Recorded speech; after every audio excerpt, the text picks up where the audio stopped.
Hey, it's a showcase run. Been a minute since I've done one of those. Yeah, with the end of the new game runs with the completion of 4 cell mode, and obviously getting footage for that whole cell grinding festival video that I wanted to do is taking a minute, and doing full clears of stuff is not, well, it's not time efficient. I don't even think it's all that cell efficient, but I want to get the numbers if nothing else. So what I thought I'd do is I would go back to, you know, the old format for videos, finally do another one of these, and look at Wolf Trap. Wow, that was a really good dodge. So the Wolf Trap, as I discovered in the 4-cell run, low percent, the last video there, is extremely good for getting damage over time builds to work. Now, damage over time builds I already know are, and there it is.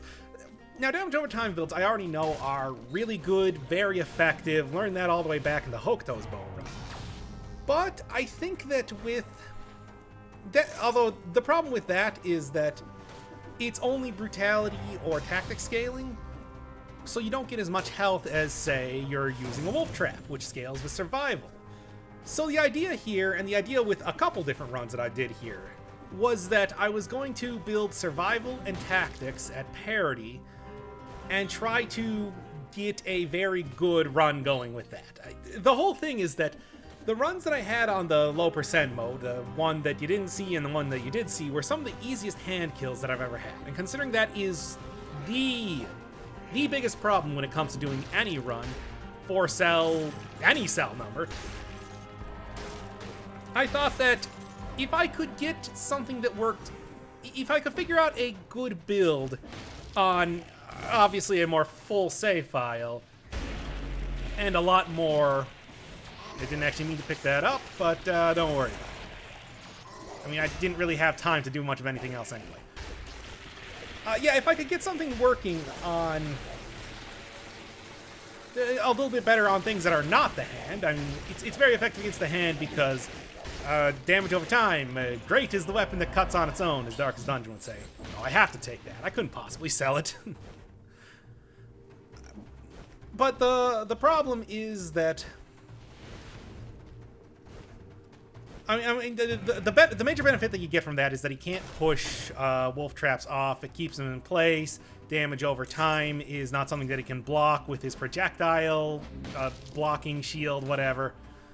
So, you know, a lot of really effective things there. But as I had pointed out in the last video too, it's a really good build for fighting single targets. It's not a very good build for fighting multiple targets, since you only have 2 traps that come out at a time, after all. So the idea here was that I was going to go full-on damage over time, and there's a few good options for that. A lot of things, scaling with tactics, for example, Pyrotechnics is always fantastic. You can get Firebrands, not as good.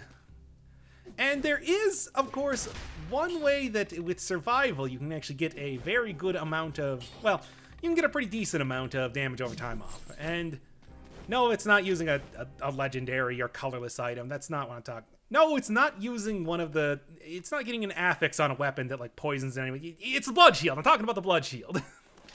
And although I didn't really get too much of a chance to use that here, yeah, this isn't the low percent file, which has barely anything unlocked, so I can kind of be a lot more picky choosy.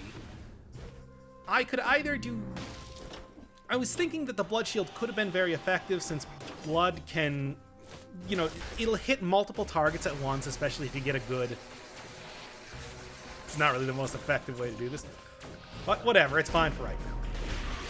Yeah, Blood Shield can get a good AoE, and the other thing is that, come on, and there you go. Yeah, Blood Shield can get a good AoE, which might help a little bit with some of the weaknesses of this build, and it scales with survival, and you get all the benefits from having a shield. I don't know, maybe at some point I will try to get that to work. But speaking of bleed builds, Knife Storm is also really good. You get 3 stacks of bleed on everything. If you get something trapped in a Wolf Trap, they changed the name. You get something trapped in the Wolf Trap, that's a lot of stacks to be benefiting from the extra damage over time that they take because of that. And the I would say the major damage over time thing that you would want to get with the trap, or with the Hokuto's Bow, which is also a thing to go for. I mean, Hey, if you got one source, Okuto's bow scales with both brutality and tactics, so whatever else you're taking, if you're doing a dual build, you're gonna be getting benefit off of something. And more damage, it also gives you damage reduction. It's good stuff too. Does the mass explosion, which could go good with the blood shield. But anyway, the problem with using the blood shield is that it does not have the plus 100% damage if they're bleeding. The blood only has plus 30% damage. Now, the real benefit of using the... Oh, come on. The real benefit of using the... Anything that has a bleeding is a major part of it, is that they have really good affixes. The bleed propagation, the ability to get poison as well as bleed. There's some good stuff there. But at the same time, the lack of synergies that you get off of it makes it just overall weaker compared to just about anything else, in my opinion.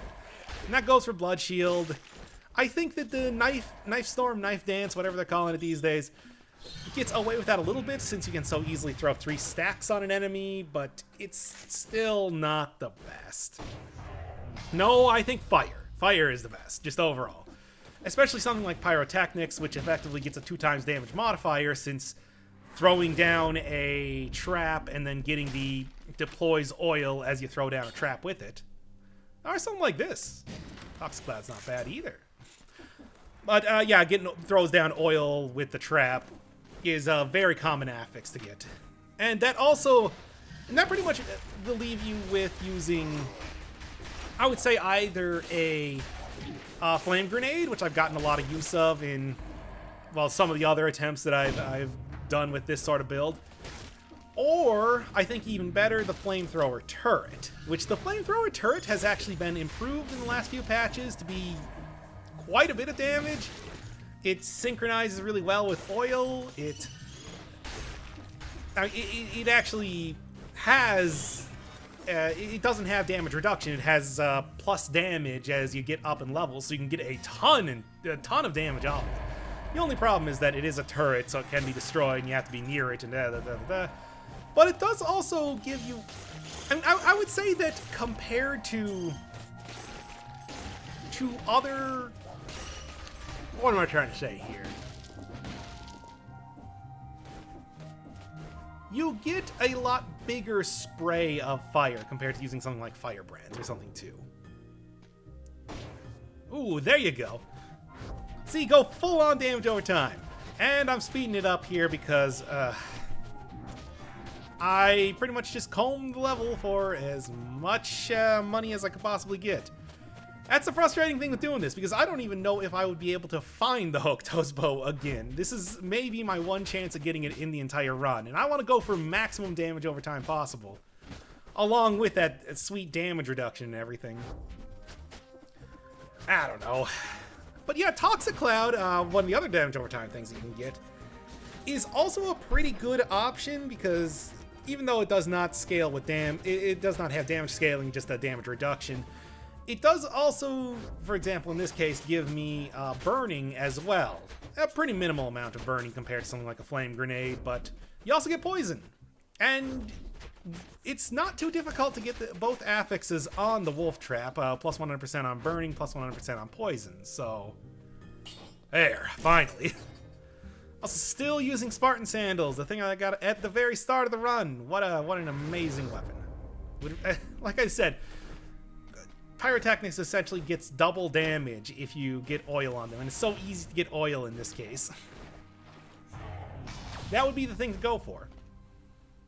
Or you could go, yeah, there is one other type of really effective damage over time thing that you can get, and that is freezing. And it's not freezing, but it's the causes bleeding after the things unfreeze.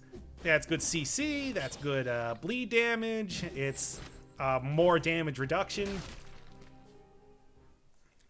You know, it's interesting when you think about it. The Frost Blast and Ice Bow are a lot like the Flame Grenade and Flamethrower, except you actually want to use the Flamethrower for damage, unlike the Frost Blast, because of the way Frost Blast works. Can't even hit enemies multiple times with Frost Blast. Yeah, go see my Frost Blast episode if you want to see a good example of me getting frustrated with that. Hey, I did it! Frost Blast only. It took forever to get that, to get the plus bleeding fix on the Frost Blast, which was the only thing that could get me any consistent, decent amount of damage, but I eventually did it. Oh, thank God the Clandestine Forge is in the game now, so I don't have to worry about that. Bombs would definitely be pretty effective in this sort of build. And like I said, I have gotten some pretty good effect there. Ice Grenade is also a good way to get bleeding on there, as well as slowing and everything else. Probably one of the most colorful runs that I got going on here. Red, purple, and green. Maybe not the prettiest colors, but hey, it's a lot of them.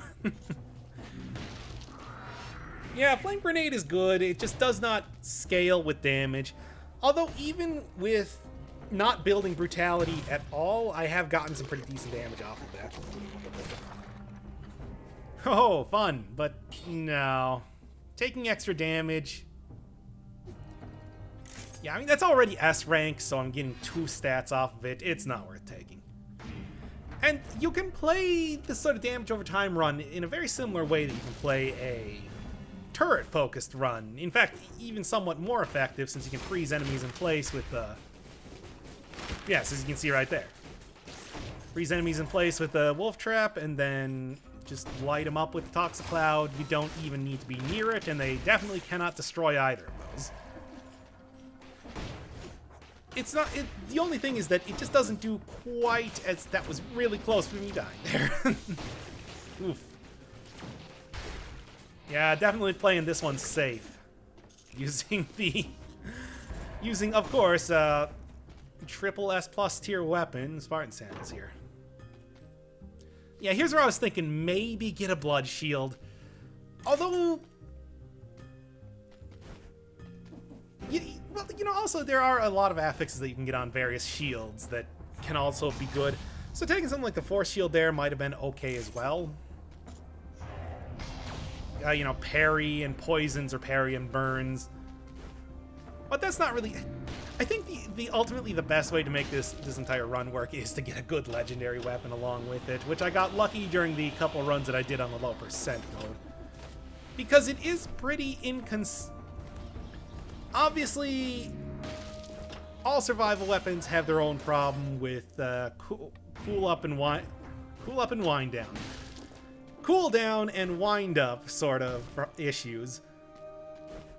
And then it's... I guess you would probably want to go with something like a ranged weapon, your pyrotechnics like I was saying, or maybe a decently powerful bow for extra damage, but maybe even a frantic sword, I don't know. Yeah, I don't think I would recommend using a... This is a run that can be very safe, so I would not suggest using a slow survival-based weapon with it. Play it like you would any other sort of turret-based run. I don't know. It's hard to say. Because definitely one of the biggest problems with this is the inability to hit a bunch of, you know, a large number of enemies. It's mostly just focused on single target. And you can really take a hit with this if you're taking a lot of survival, if you're taking a lot of tactics or brutality. But the problem then comes that... Yee, that was close. But the problem then comes on 4-cell mode when, you know, the ability to take a hit doesn't really matter as not taking hits at all, and the whole damage over time part of this leaves you...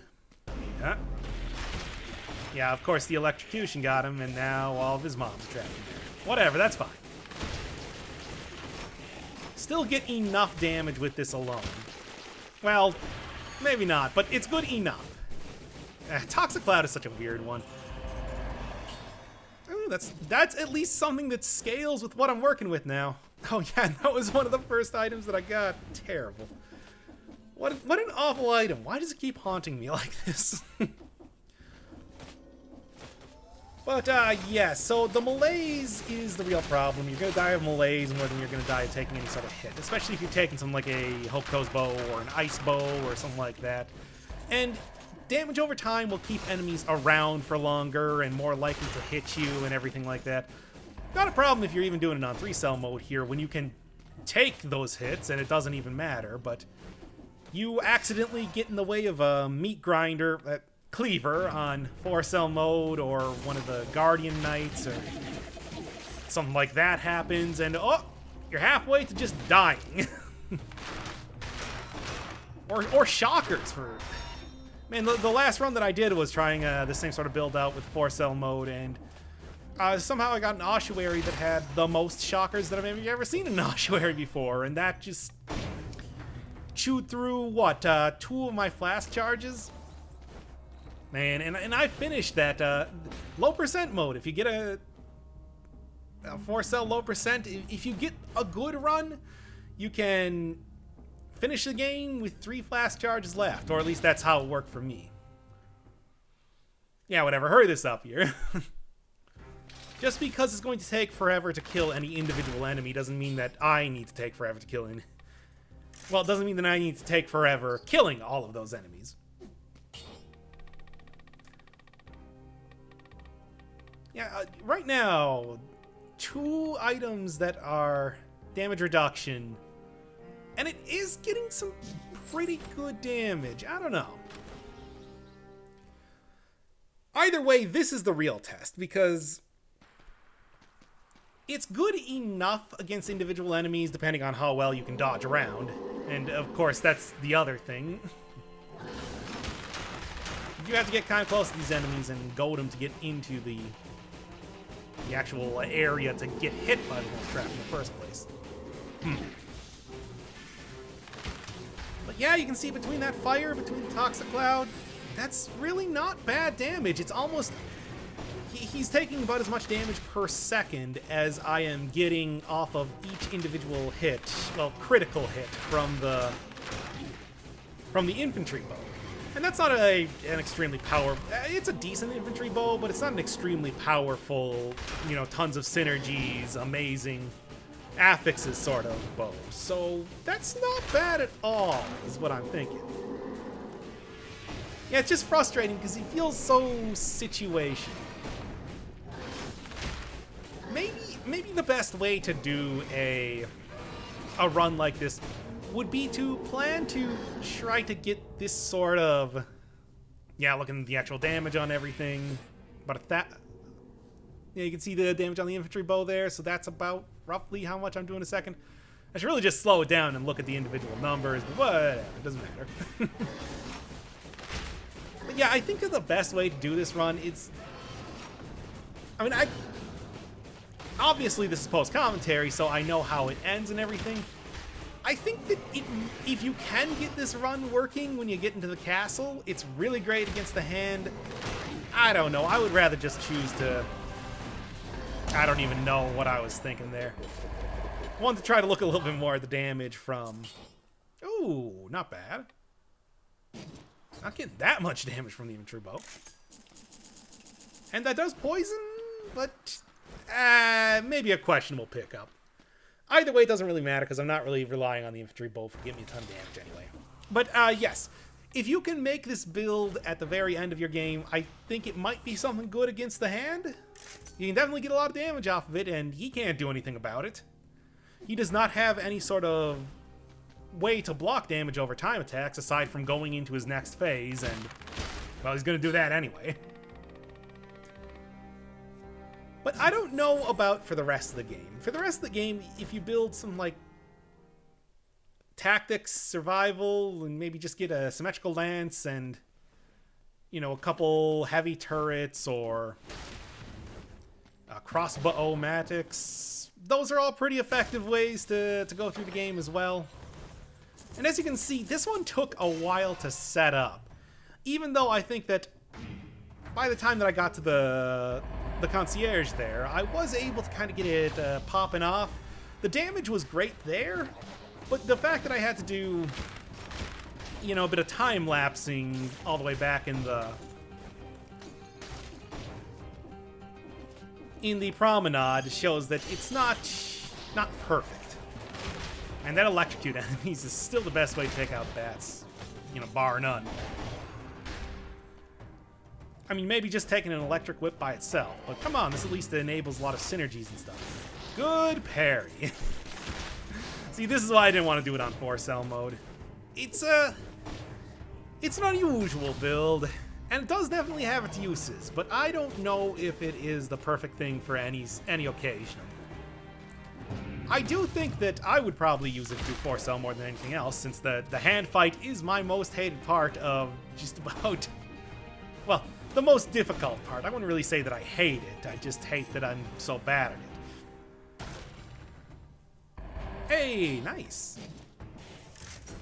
I mean, even not at S rank, that does mean that I have a...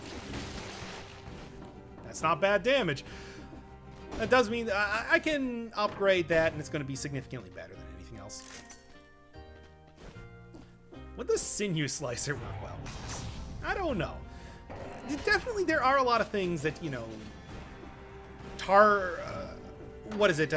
Projectiles burn the ground behind them, or projectiles burst into poison, stuff like that, which is good for setting up synergies, would not be very good in a sort of damage over time focused run like this, because it just does not last long enough. With it being oiled and fire with the Toxicloud here, I'm at least getting, well, something. It lasts longer, although I think I might have rolled that off of there. Whoops. Well, that's an issue. And it doesn't really matter. Toxicloud has been good to me and everything, but I can get something better than that. Hey, 10-10. That's a ton of damage even for this part of the game, so... Or, not a ton of damage, a ton of health. Also good. A lot of bottom right slices. Because I'm probably going to need it at this rate. Still haven't used the flask charge, though, so that's at least one thing in my favor here. There is definitely an amount of trying to rush here. I mean, I did take the velocity mutation last time, after all, after I lost the heart stupidly. Oh, come on, Cherry. Yeah, because part of the thing with trying to find a decent build is also trying to be able to do the game quickly. I mean, that is always something that's at the back of my mind, and I do think that it is somewhat to the detriment. This is damage over time, not damage over now. Well, not burst damage, I suppose would be the actual name of that, but I don't care. Ooh, Ice Bow. Yeah, like I said, you can get that lot of good CC. If the time is not there, I will make the time by slowing down all the enemies around me. Yeah, just get that bleed. All you need is that bleed, and that will synergize well even with this, because I am, after all, building tactics, so that... I mean, I have proven all the way back in, well, the Ice Bow run. Hey, watch that one if you want to hear me try to do commentary while I'm asleep. But you can get some decent damage off of that. It's not ideal, but it comes with a lot of great benefits, i.e. keeping enemies slowed down. Which here, I don't have the shield anymore, makes it a little bit more questionable. And obviously I lose out on some defensive capabilities if I do not have that shield. I cannot believe that I forgot to take that key. To the point that I was jumping around on the walls just out of irritation. It's kind of funny that even as much of a mess that this particular run is, it's really not going too bad, all things considered. I am currently at full health and with well, no points of infection. What am I even saying? No, I'm currently at full health and with full flask charges, so... the only thing is that this run had a lot of luck involved and had a lot of prep time. And although it's going quick now, it wasn't at the start. I want it to go... Like I said, I don't only want to beat this game easily. I want to beat it in the fastest amount. I want to beat it as fast as possible. I want to get... I want expedient wins. And the two parts of that are pretty much, you know, getting through the game quickly, obviously. And two, getting through the game quickly while also having a build good enough to beat the hand. That's ultimately the biggest thing that I run into. I'm just, I'll get through the game in 20 minutes, but then I'll get to the hand fight and get totally wrecked because I do not have a good build for it. And this could be the one. I mean, obviously, if I was more of a speedrunner and, you know, just grinded out the hand, hey, you know, I don't know if you know this, but save scumming is totally a thing. Totally a thing I don't use, but I know how to do it. If I want to just practice that over and over, I could, but... come on. I'm here to try a bunch of new stuff with the videos. Although speedrunning is cool, I just also... well, what I said my bit on that before, where I just like, I would just get mad. Nobody wants to see me get mad. Anyway, Sepulcher. Sepulcher with velocity is really not too bad at all, because there are a lot of enemies to kill, and... oh, yes, finally! And now I have something to kill all of them, constantly. So yeah, flamethrower turret. Never used to be all that good. It was always a weapon that I would see and say, why would I take this rather than just trying to get a flame grenade instead? Get the synergy, would also get damage reduction. But I don't need a damage reduction right now. I have a lot of it, especially with Ice Bow and Hokuto's Bow. And necklace. Ice Bow, Hokuto's Bow, and necklace. That's currently what I'm working with, I think. And what has happened is that one of the more recent updates, not super recent, but maybe Hand of the King time, they changed it up so that the flamethrower turret did a lot more damage and lasted longer or something. I'm not quite sure exactly. I know it does more damage. So let's take a look.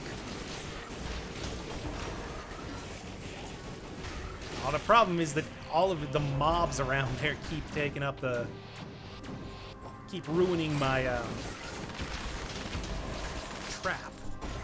But yeah, you can see though there, the ones in the trap got taken out real quickly. And also having that oil is helping too. It's really easy to get that oil.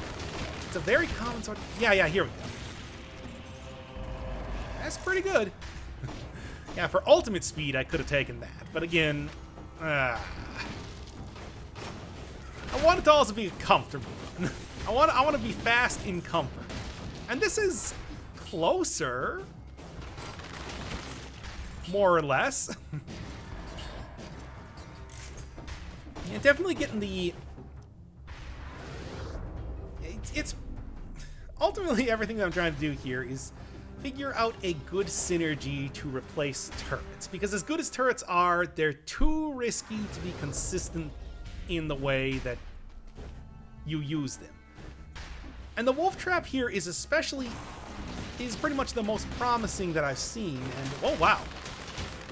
See, partial luck. 10% luck, 20% skill. Come on.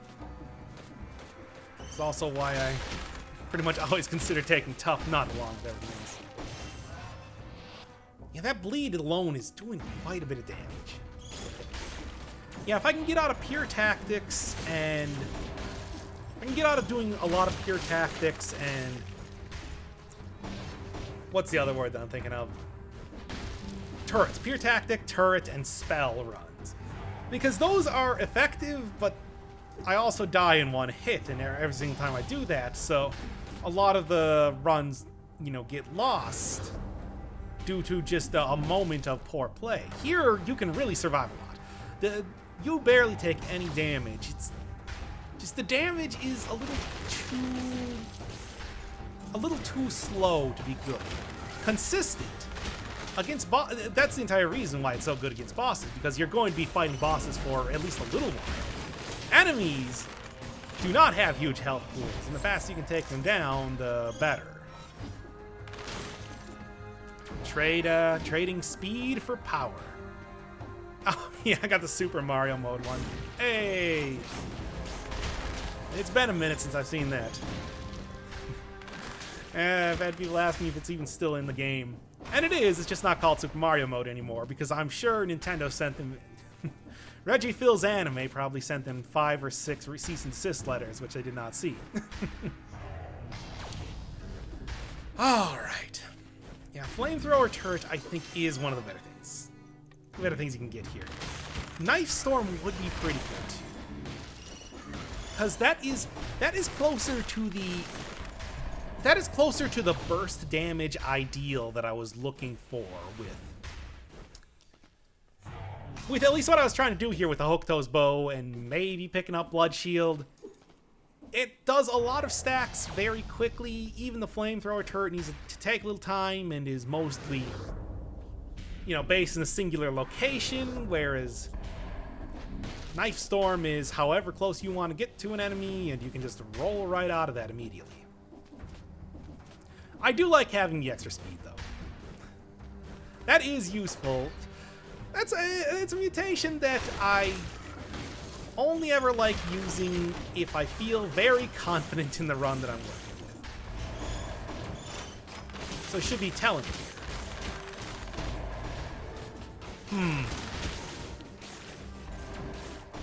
Oh man, all those flashing lights. What? It's... Oh, hey, come on. Okay, so Concierge. Pretty good. This worked pretty well against the Concierge. How will it work against the Timekeeper, though? That's the... Well, actually, that's not even that much more of a question, because she is significantly squishier than the Concierge. Especially due to the fact that she doesn't have invincibility. That phases like the Concierge does. Oh, and another thing is that going after the Conjunctivius would be awful, because there's no way you can consistently get her to get caught in the trap. I mean, there, I suppose, maybe something like a Alchemic Carbine could be useful. Pretty good so far. And turrets work very well in this battle because it will block all of her shit. Maybe don't want to stand there. Wolf Trap is extremely obnoxious against the... There you go. Wolf Trap is extremely obnoxious against the dash attack that she's got, though. So that just makes it real unpredictable.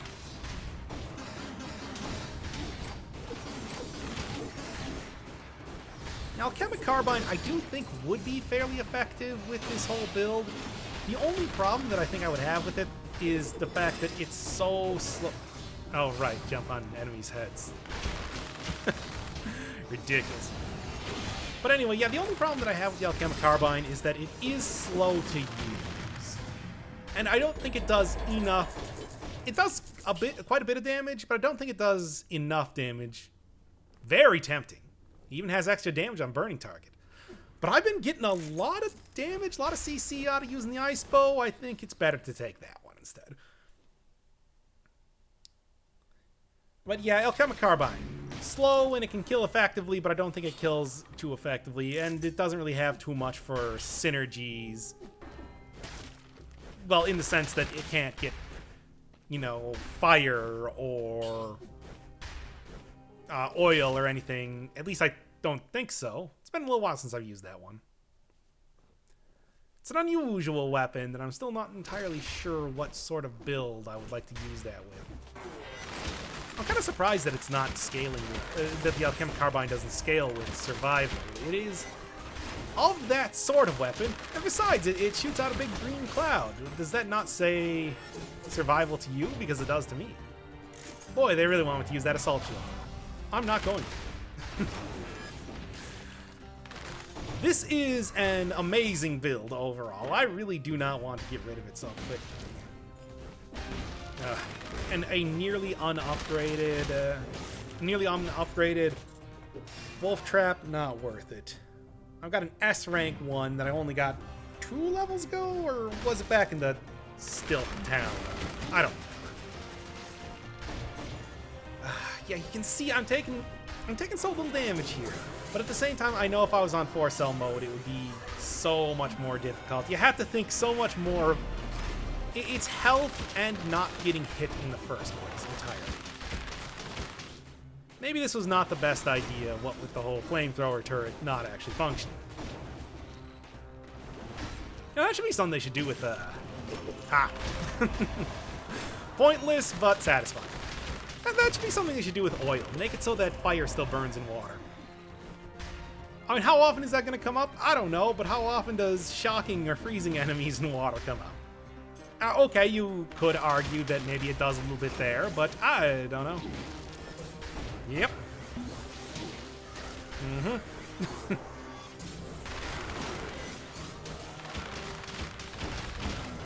It's definitely an interesting idea to try to go really heavy on damage over time. One that, like I said, I have used before, but this seemed really promising. I don't know. It's all right. I mean, this is certainly a build that's working right now. See how much damage I did there? But I think that it is a build that I would want to go with Guardian's build, go full survival, full tactics, and then try to, near the end of the run, pivot into doing that. Because there's a number of single target enemies that I think you can deal with here. Or if you just get a really good legendary item, like your legendary torch was the obvious one.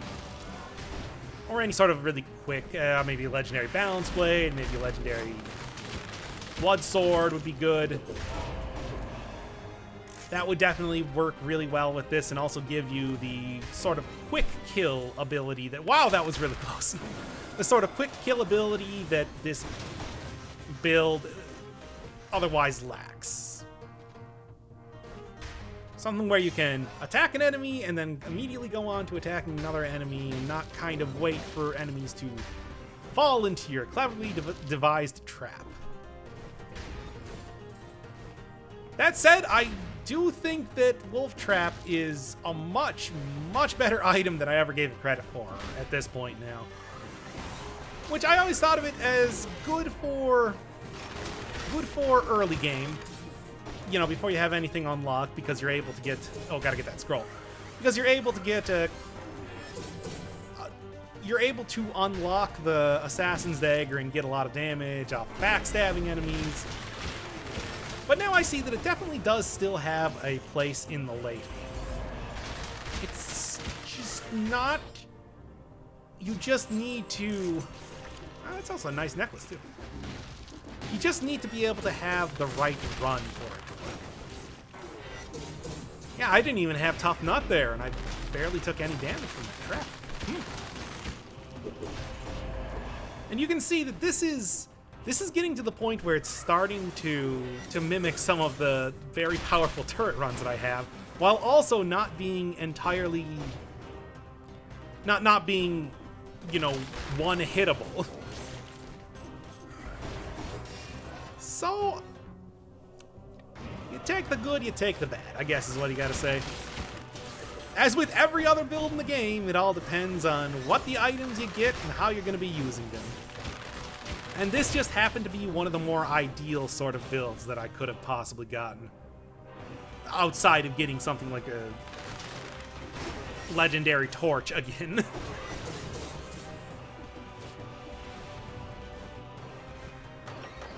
Hard to say, hard to say. I guess I would recommend this, but oh, that could actually work kind of with the build I'm going for, but not really. Obviously, not enough. I don't want to drop Hokuto's bow. It's been a pal and a confidant this entire time here. And how can I abandon a pal?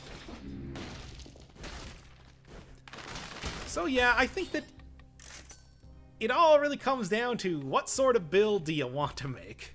And I would probably recommend not using it on 4-cell mode. Unless you happen to luck your way into it at the very, very end of the game. Because, well, here, I think the hand fight will speak for itself when it comes up. But before that, what to take? Yeah, I guess. Never turn down extra health. Definitely one of the casual run ideas that I had was doing something like a mutation roulette, where I just rolled a die and said, okay, I'm taking this mutation, and this mutation. Now I'm gonna make a build around it. Yep. Yep. First phase done before he even got a second attack off. And again, this is a run where I can just pretty much tank. It's 3 cell, and let me tell you, if I wanted to, I could just tank the hand. I don't even need to try dodging, and I would probably be totally fine here. Because I have that many flash charges, and I have that many. Ooh, that was close. That many flash charges, and I have that much DPS. Like, look at that. Look at his health bar just go down. And if he's not dashing, he's not facing you, and well, he is going to have a little bit of trouble attacking. Let's just go with that. Well, if he's not facing you, and if he's not doing the... Well, if he's not dashing, and if he's not doing the bomb throw. There, I was actually really close to doing it no damage at all. But then I tried to be tricky with jumping off the edge there, and instead fell into the bait. Either way, again, it makes the fight go real quick and real smooth, but I don't know if it's worth the headache of trying to go through the run otherwise, especially if you're trying it on 4-cell mode to have a really easy fight like this. It's worth it for me, I'll say that. I don't know if it would be worth it for anybody else.